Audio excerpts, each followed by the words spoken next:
Topic under discussion is about phylum Porifera. Phylum Porifera is one of the phylums of kingdom Animalia. In fact, it's the first phylum of kingdom Animalia. Now let's take a look at the characteristics of this phylum. The word Porifera, as the name of the phylum indicates, the word Porifera comes from a Latin word. It's a Latin word in which pori is porous from pore and fera means to bear. That is, all the animals of this phylum, they bear pores on their bodies. That is, they have porous bodies. So all the members of this phylum, they have porous bodies. Hence the name Porifera. This phylum contains sponges. So this is a phylum of all the sponges. Next, the habitat. They are all aquatic. All the members of phylum Porifera are aquatic in nature. That is, they all live in water. Most of them are marine. That is, they live in marine water bodies, oceans, seas, and some live in fresh water. Now let's take take example of these marine sponges. Marine sponges include Leucocenalia and Euplectella. Euplectella is also known as Venus flower basket because of its shape and its structure. Freshwater sponges, the example of freshwater sponges is Spongilla, and these are important questions that can come in your exams to give examples of freshwater and marine sponges. Next is the level of organization. As I've told you that this is the first phylum of kingdom Animalia, and hence the most simplest type of animals are present in this phylum. That is why the most basic level of organization can be seen in these animals. That is tissue level organizations. Cells have united to make just tissues. There is no organ or organ system present in these animals, the sponges. So there is only tissue level of organization visible. Next is the symmetry. The symmetry of these organisms is, that is, they do not have a proper skeleton, or they don't have a proper structure of their body, so they are mostly asymmetrical. That is, they don't have a definite shape, so they are asymmetrical. Some have radial symmetry. Now what is radial symmetry?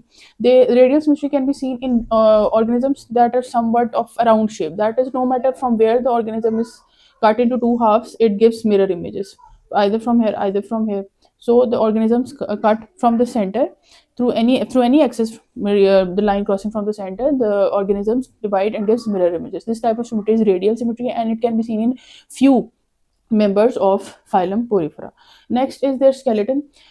As I've told you that organisms, to keep an upright structure, they must have some sort of skeleton. In these organisms, there is a type of cells which are called spicules, needle-like shaped structures, and these minute needles are made up of calcium carbonate. In fact, they are not even cells, they are deposits of calcium carbonates, and they are present in the middle body layer of these organisms and gives a hard structure, a hard texture to their body, thus keeping them somewhat intact and upright.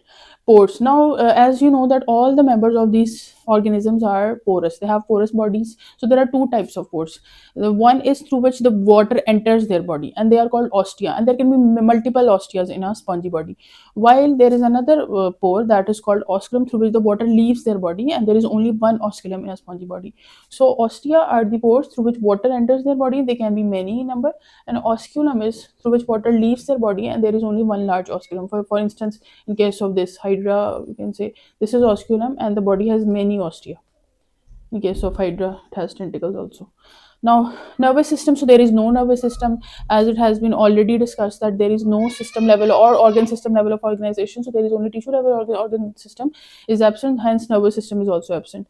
Reproduction. They can show both type of reproduction, sexual as well as asexual. Sexual reproduction is carried out by the fertilization of egg and sperm, and usually they do this fertilization by different sperm from another sponge and egg from another sponge, and it is then fertilized and kept inside the body of a sponge for some time, and then the egg hatches and it develops into another full individual. Now look at the asexual type of reproduction that sponges show. Asexual reproduction is either done by budding or regeneration. That is, on the sponge body, a bud is formed, the bud dissociates from the body and develops into a full sponge. Gamule formation. The word gamules is important. Now, what is gamule formation? That is the formation of internal buds.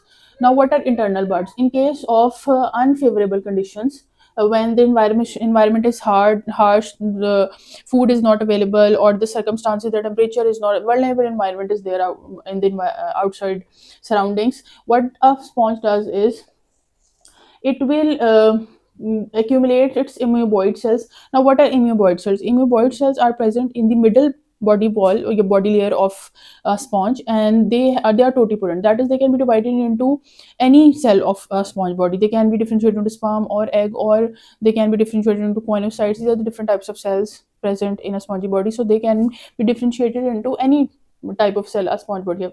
The amoeboid cells are surrounded by a capsule-like structure, and the sponge itself dies due to the unfavorable conditions in the environment. And this resistant structure, this capsule in which the amoeboid cells of the sponge are enclosed or encapsulated, when the environment becomes favorable, this this resistant structure is called gamule. It breaks, and the amoeboid cells are released into the environment, and they develop into a full sponge. So this type of reproduction is called asexual type of reproduction.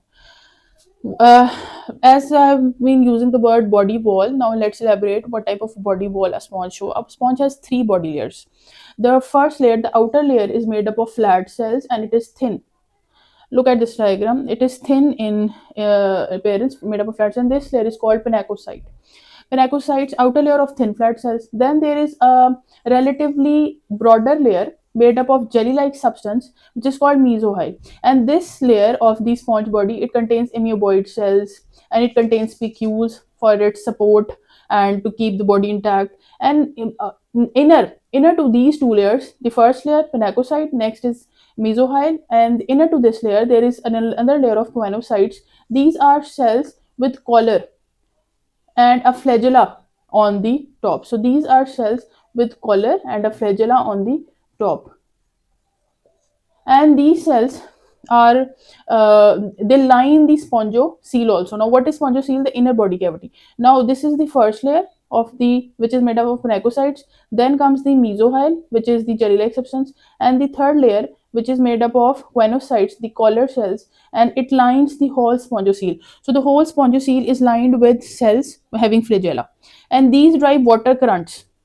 That is, the water enters through ostia into the body of a sponge through ostia, and due to the current produced by these flagella of the choanocytes, the water leaves the body of a sponge through osculum. Water brings food, nutrients, oxygen for the organism due to the movement of these flagella, and these flagella trap sperms also for sexual reproduction. Hope it is clear the three body layers of a sponge body. Now, as you can see this diagram, what is a spongocele, what are ostia, many number, and what is an osculum? If this is clear, what is an ostia and what is an osculum, please write down in comments the difference between ostia and osculum, and what is a spongocele. If it's clear, comment spongocele in the comment box. Now, this is a more organized diagram, what I have explained over here. That is the outer layer made up of flat cell, that is pinacocyte. This is mesohyl containing amoeboid cells and spicules. Spicules are made up of calcium carbonate to give support. And these are choanocytes, which are collar cells having collar with a flagella, and they line the whole spongocele. Choanocyte is again drawn here in an enhanced way. It's being drawn again here. Now this choanocyte is a cell with a collar and a flagellum.